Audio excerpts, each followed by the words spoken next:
The AI writing function helps generate texts for your site based on chat technology. You can write in the corresponding window your request about what text you need to create, and artificial intelligence will write it for you. It can be a marketing or technical text, a description of a particular product or service, or even a poem. Currently, you can generate texts for your site in the editor. To do this, follow these steps. Click on any text element or heading and go to the bot by clicking AI Writing on the right side of the text formatting bar. In the open window, you can specify the maximum number of characters of the future text. Enter the description of the text you want to receive from the AI.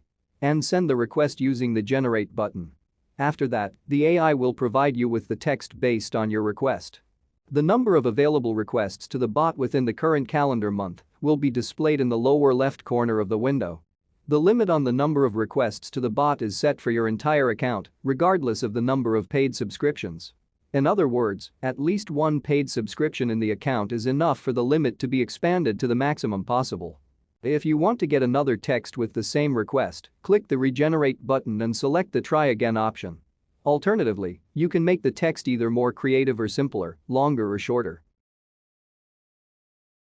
Click on the Copy button to copy the generated text. If you want to remove a response from the bot and correspondence with it, you can do it using the Delete button. Paste the copied text into the text element you need. If you want to, you can edit the text according to your needs. Done. AI-generated text is now added to the text element.